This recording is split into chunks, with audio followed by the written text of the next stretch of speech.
Chers abonnés, bonjour et bienvenue sur La Kazakh. On se retrouve donc ce mercredi 20 décembre pour une nouvelle petite vidéo du combo des 3 filtres. Et comme d'habitude, j'ai voulu suivre ma règle une semaine après l'autre. Une semaine les haies, enfin une semaine le plat et une semaine le trot. Et donc cette semaine en fait, on est sur du trot.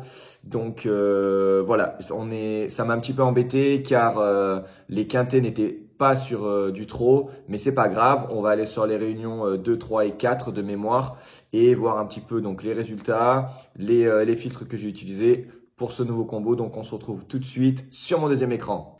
Donc voilà donc sur mon deuxième écran et comme d'habitude donc à gauche l'outil et le site donc La Kazakh sur la page mes filtres et à droite donc les rapports et les résultats et rapports donc du site PMU pour comme d'habitude avoir donc les informations. Et le but de cette vidéo, je le rappelle, c'est vraiment vous aider à tester des combos qui vont vous permettre ou pas, donc on va voir si on le valide ou pas, pour essayer de trouver des chevaux gagnants au quotidien. Et donc du coup, comme d'habitude, c'est l'analyse donc de ce lundi et de mardi. Et on va voir donc tout de suite les chevaux qui sont ressortis et surtout les filtres donc qui ont été utilisés. Donc pour aujourd'hui, je le rappelle, on est sur du trot. Donc j'ai voulu être assez généraliste. Donc j'ai choisi uniquement donc les chevaux qui étaient déférés des 4.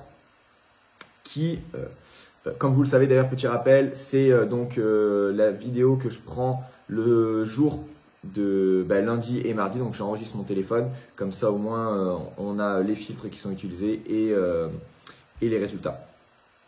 Ensuite, donc, je suis allé dans statistiques hippodrome cette fois et j'ai voulu prendre donc les jockeys qui ont minimum 30 victoires sur cet hippodrome. Pourquoi 30? Parce que j'ai vu que notamment sur lundi, on était donc sur Le Mans et Cabourg essentiellement. Et donc, on n'a peut-être pas forcément les jockeys les plus connus et donc qui ont plus de 100 ou 150 victoires à l'année, comme peuvent être Éric Raffin, Mathieu Abrivard, Bazir, etc., etc. Et du coup, c'est pour ça que j'ai mis 30 victoires donc sur l'hippodrome. C'est important de le rajouter. Donc, on était vraiment dans la statistique hippodrome. Et ensuite, donc, je suis allé sur statistique cheval et j'ai voulu mettre que les chevaux qui étaient en forme cette année, donc sur 2023. Et donc, je suis allé dans victoire sur l'année en cours et j'ai mis minimum de victoires. Donc, on descend, on voit donc au Mans, on n'avait aucun chevaux. Donc, on va directement sur Cabourg et on peut voir donc dans la R3C1 qu'il nous restait le 1 et le 4. Donc, on va aller tout de suite voir donc à Cabourg. R3C1, donc on voit directement que le 1 a gagné. Donc le filtre pour l'instant, en tout cas, démarre plutôt pas mal. Le 1 qui gagne à 6,30. Donc c'est quand même une sacrée belle cote. Le 4 qui n'est pas rentré. Ensuite, donc pour la R3C2, donc on avait le 4. Donc on voit qu'il n'est pas à l'arrivée. Pour la R3C3, on avait donc 13 et 14. Et comme on peut le voir ici, donc R3C3, on avait le 13 et 14, donc qui sont deuxième et troisième. Donc on avait encore des chevaux qui rentrent et qui sont gagnants, en tout cas à la place. Et puis le 14, donc très belle cote, 7,30. Et le 13, donc 3,50. Donc on va aller regarder en placé ce que ça a donné. Donc 1,90 pour le 14, pas super bien payé je trouve. Et le 13, donc à 1,60. D'ailleurs, petit rappel à la fin de la vidéo, comme d'habitude, je vous mets donc l'image avec les filtres que j'ai utilisés, le nombre de chevaux qui sont rentrés sur le nombre de chevaux joués. Et du coup, comme vous le savez, je pars toujours de l'hypothèse où on met 10 euros gagnants, 10 euros placés sur le cheval. Et comme ça, on peut voir à la fin si le filtre nous a permis d'être rentable ou pas. Donc ensuite, on est donc sur la R3C4, on voit qu'on a le 8 ici, hop. Donc R3C4, on a le 8. Et on voit que lui aussi est placé, donc il est troisième. De mémoire, c'était un gros favori, donc pas top. Voilà, 1,90, monté par Éric Raffin, justement, on en parlait tout à l'heure. Et donc du coup, voilà pour ce lundi, puisqu'après, on n'a donc plus rien. Donc on est vraiment, en tout cas ce lundi, on est vraiment pas mal niveau stats avec ce combo des 3 filtres, puisqu'on peut voir qu'il a vraiment bien cartonné. Donc, on va aller voir maintenant sur mardi. Et on va faire exactement la même chose. Comme vous le savez, donc je remets exactement les mêmes filtres, déféré des 4. Ensuite, statistique hippodrome, minimum 30 victoires donc du jockey sur cet hippodrome. Et combiné à cela, donc dans les statistiques cheval, minimum donc 2 victoires du cheval sur l'année en cours. Donc comme petit rappel, vous voyez donc victoire année en cours 2023, il y a marqué entre 1 et 11. Et on voit que pour l'indice, c'était entre 1 et 5. Vous le savez, c'est qu'en fait, on met toutes les données à jour en temps réel. Et donc, si là, il y a écrit maximum 11, c'est qu'il y a forcément un cheval dans toutes les réunions qui a fait au moins 11 victoires sur cette année. Alors, donc, on met les deux. Donc, on va aller directement donc, à Bordeaux. Dans la R2, C4, on voit que le 4 ressort. Hop. Donc, on va aller au Bouscat, donc en attelé. Donc on a dit R2, C4. Le 4 est ici et il finit donc deuxième. Donc honnêtement, le filtre a plutôt bien marché. On voit que c'est quand même des chevaux qui sont régulièrement donnés. On n'a pas d'énormes cotes puisqu'on a mis des filtres assez logiques, on va dire. Donc là, c'est Mathieu Abrivard donc, qui finit second à 4,60. C'est pas trop mal. Ensuite, dans la R2, C5, on voit donc le 13, malheureusement, ici, il est quatrième.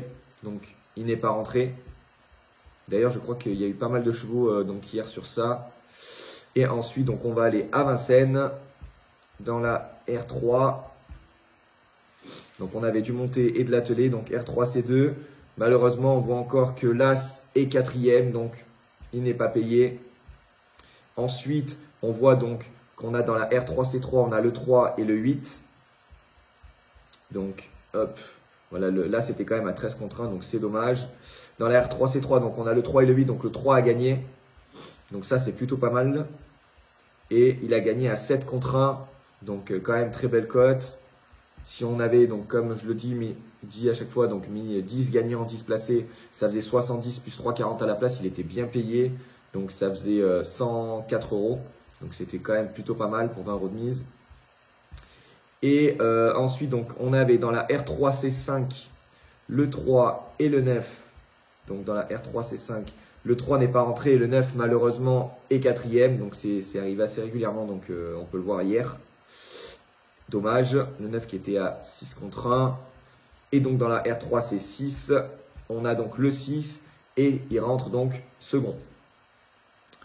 Et le 6 qui finit second, donc, à 6,6 contre 1. Donc pas trop mal, donc la cote aussi est assez intéressante. Et donc c'est tout ce qu'on avait donc sur ce mardi. Et donc on peut voir que le filtre est quand même vraiment pas mal. Enfin le combo pardon des 3 filtres est quand même très intéressant. On voit que de mémoire on fait un 7 sur 13.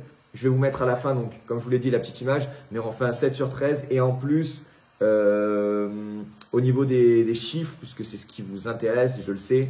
On était donc sur 13, donc ça faisait 260 € de mise pour un peu plus de 280 € de gain total, donc un peu plus de 20 ou 25 € de bénéfice. Donc c'est pas énorme, mais si on choisit, si on va plus loin dans le choix des chevaux et qu'on clique et qu'on regarde la fiche des chevaux, etc., peut-être on peut en sélectionner un petit peu moins. Mais en tout cas, le combo a bien fonctionné et donc c'est plutôt pas mal.